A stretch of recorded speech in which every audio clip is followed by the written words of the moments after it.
কোনোদিন কাবাগরের সামনে গেলে বা কোন আত্মীয় স্বজন গেলে বলবেন, কাবাগর দেখার সাথে সাথে প্রথম যখন কালো অংশটা চোখে পড়বে, যখন আপনি মসজিদে হেরমের গেট দিয়ে ঢুকবেন, যখন ওই Fahad gate, king Fahad gate আছে, যখন ঢুকবেন অনেক দূর থেকে কালো কালো কাবাগরের একটু একটু দৃশ্য ভেসে উঠবে চোখের সামনে।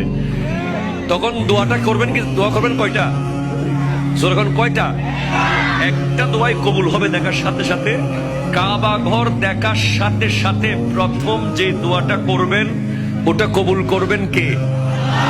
এখন শিখে নেন, অনেক মানুষ জানেন না হিকমত।